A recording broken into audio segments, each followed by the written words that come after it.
आज हमारे देश में सिर्फ दो बातों की चर्चा हो रही है।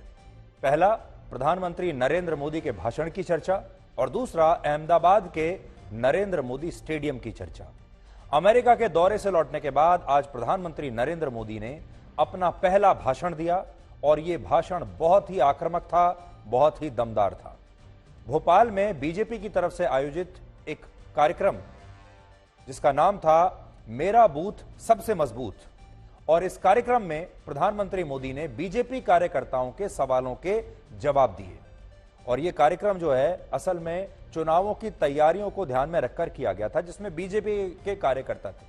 और यह कार्यक्रम लगभग 2.5 घंटे तक चला, जिसमें प्रधानमंत्री मोदी ने 3 बहुत बड़े शब्द बाण चलाए हैं। इनमें जिस शब्द की सबसे ज्यादा बात हो रही है वो है यूसीसी, यानी यूनिफॉर्म सिविल कोड। दूसरा शब्द है गारंटी और तीसरा शब्द है परिवारवाद।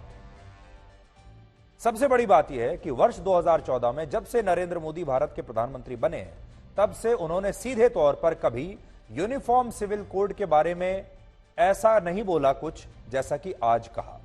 इसलिए आज शायद पहली बार उन्होंने एक देश एक कानून के मुद्दे पर खुलकर बात कही है और कहा है कि देश के मुसलमानों को यूनिफॉर्म सिविल कोड के खिलाफ गुमराह करने की कोशिश हो रही है, जबकि यूनिफॉर्म सिविल कोड एक तरह से भेदभाव को मिटाने के लिए है। और उन्होंने यह भी कहा कि जब पाकिस्तान और इंडोनेशिया जैसे मुस्लिम बहुल देशों में 3 तलाक समाप्त हो सकता है, तब हमारे देश में क्यों नहीं हो सकता। उन्होंने क्या कहा आज यूनिफॉर्म सिविल कोड पर, आप पहले ये सुनिए। भारत के मुसलमान भाई बहनों को भी ये समझना होगा कि कौन से राजनीतिक दल उन्हें भड़का करके उनका फायदा लेने के लिए उनको बर्बाद कर रहे हैं। आजकल हम देख रहे हैं कि यूनिफॉर्म सिविल कोड के नाम पर ऐसे लोगों को भड़काने का काम हो रहा है। आप मुझे बताइए, एक घर में परिवार के एक सदस्य के लिए एक कानून हो, परिवार के दूसरे सदस्य के लिए दूसरा कानून हो, तो क्या वो घर चल पाएगा? क्या कभी भी चल पाएगा क्या? फिर ऐसी दोहरी व्यवस्था से देश कैसे चल पाएगा? हमें याद रखना है कि भारत के संविधान में भी नागरिकों के समान अधिकार की बात कही गई है। मुझे लगता है कि जो भी 3 तलाक के पक्ष में बातें करते हैं, 3 तलाक की वकालत करते हैं, ये वोट बैंक भूखे लोग मुस्लिम बेटियों के साथ बहुत बड़ा अन्याय कर रहे हैं। और देखिए, दुनिया के अनेक मुस्लिम बहुल्य देश, इसका इस्लाम से संबंध होता तो दुनिया का कोई मुस्लिम देश 3 तलाक खत्म नहीं करता।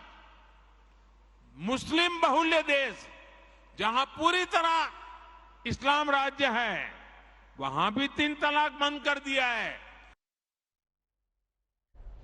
आज प्रधानमंत्री मोदी का यूनिफॉर्म सिविल कोड पर बोलना, मुसलमानों के बारे में बोलना, जो अभी हम आपको आगे भी दिखाएंगे, इसे आप प्रधानमंत्री मोदी का मुस्लिम आउटरीच कह सकते हैं। यानी वो मुसलमानों तक पहुंचने की कोशिश कर रहे हैं, मुसलमानों को ये आगाह करने की कोशिश कर रहे हैं कि उन्हें अलग अलग मुद्दों पर भड़काया जा रहा है।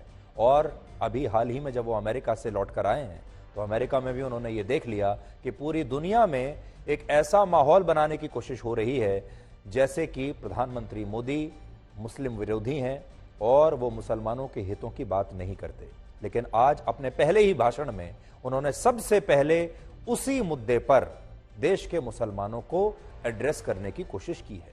यूनिफॉर्म सिविल कोड को हिंदी में समान नागरिक संहिता या समान नागरिक कानून भी कहते हैं। इसका मतलब होता है सभी धर्म, सभी पंथ और सभी जाति के लोगों के लिए एक समान कानून। भारत में अभी क्रिमिनल लॉ तो सभी धर्मों के लोगों के लिए समान है, लेकिन सिविल लॉ के मामले में स्थिति आज भी काफी अलग है। जैसे शादी, तलाक, संपत्ति, बच्चों को गोद लेने के मामले सिविल लॉ के दायरे में आते हैं। अगर भारत में इस तरह के सिविल मामलों के निपटारे के लिए कोई एक कानून होता तो शायद इस पर कोई विवाद होता ही नहीं, लेकिन भारत में अभी स्थिति बहुत अलग है। भारत में शादी, तलाक और संपत्ति जैसे मामलों के लिए हिंदू, सिख, जैन और बौद्ध धर्म के लोग तो एक समान कानून के दायरे में आते हैं। इन सब के लिए एक कानून है, लेकिन इन्हीं मामलों के निपटारे के लिए भारत में मुस्लिम, ईसाई, पारसी और यहूदी धर्म के लोगों के पास अपने अपने पर्सनल लॉज हैं, यानी उन पर अलग कानून लागू होते हैं। जैसे मुस्लिम पर्सनल लॉज के हिसाब से कोई भी मुसलमान पुरुष बिना तलाक लिए 4 शादियां कर सकता है, लेकिन हिंदू, सिख, जैन और बौद्ध धर्म के लोग तलाक लिए बिना दूसरी शादी अगर करते हैं तो यह कानूनन अपराध माना जाता है और 10 साल की सजा इसमें हो सकती है। इसी तरह मुस्लिम पर्सनल लॉज में लड़कियों की शादी की उम्र 15 साल है और कॉमन लॉज में हिंदू, सिख, जैन और बौद्ध धर्म में लड़कियों की शादी की उम्र 18 साल है, जिसकी वजह से भारत का संविधान ऐसे तो धर्मनिरपेक्ष है, लेकिन भारत के कानून सभी धर्मों के लिए एक जैसे नहीं है।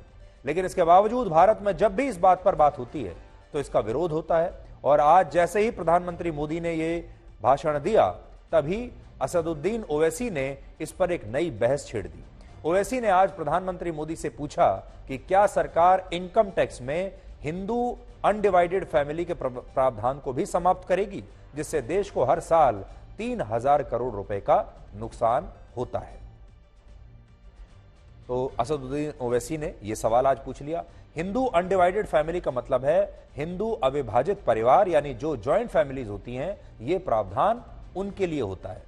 इसके तहत जो लोग अभी परिवारों में इंडिविजुअल टैक्स भरते हैं, यानी अपनी इनकम पर सरकार के हिसाब से उसे टैक्स चुकाते हैं, वो अपनी जॉइंट फैमिली का एक अकाउंट बनाकर सरकार से इनकम टैक्स पर छूट ले सकते हैं। उदाहरण के लिए किसी व्यक्ति की सालाना इनकम 30 लाख रुपए है और उसे अपने किसी दूसरे मकान या फ्लैट के रेंट से 4 लाख रुपए हर साल मिलते हैं, तो वो अगर इंडिविजुअल टैक्स भरेगा तो इस किराए की राशि को भी उसकी इंडिविजुअल यानी निजी इनकम में गिना जाएगा, जिस पर उसे सरकार के बताए टैक्स स्लैब के हिसाब से टैक्स देना पड़ेगा। लेकिन अगर वो जॉइंट फैमिली का एक अकाउंट बनाता है तो रेंट से होने वाली इस इनकम को वो अपनी इंडिविजुअल इनकम से अलग करके जॉइंट फैमिली की इनकम दिखा पाएगा। और अगर ऐसी इनकम सालाना 5 लाख रुपए या उससे कम होती है तो इस पर उसे कोई टैक्स नहीं देना होगा, क्योंकि भारत में 5 लाख रुपए तक की इनकम पर रिबेट की वजह से कोई टैक्स अभी नहीं लगता है। एक और बात, इनकम टैक्स से जुड़े इस कानून को नागरिकों के सिविल अधिकारों में तो गिना जाएगा, लेकिन वैसे ये आर्थिक मामलों से जुड़ा प्रावधान है। और इसे आप ऐसे समझ सकते हैं कि भारत में किसान इनकम टैक्स के दायरे में नहीं आते, जबकि बाकी वर्ग के लोग इनकम टैक्स के दायरे में आते हैं। समानता यहां भी नहीं है, लेकिन इसे यूनिफॉर्म सिविल कोड के साथ नहीं गिना जा सकता। इसलिए हमें लगता है कि असदुद्दीन ओवैसी ने यूनिफॉर्म सिविल कोड के विरोध में यह थोड़ा गलत मुद्दा उठाया है।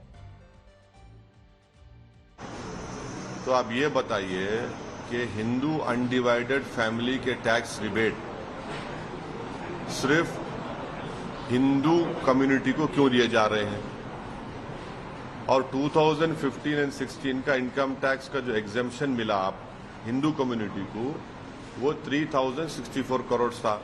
तो क्या ये Hindu undivided family tax rebate right to equality के खिलाफ नहीं है, जो हमारा फंडामेंटल राइट है संविधान का? भारत के प्रधानमंत्री भारत की डाइवर्सिटी को, प्लुरलिज्म को एक प्रॉब्लम समझते हैं। यूनिफॉर्म सिविल कोड की जब बात प्रधानमंत्री कर रहे हैं, वो यूनिफॉर्म सिविल कोड की नहीं बात कर रहे, वो हिंदू सिविल कोड की बात कर रहे।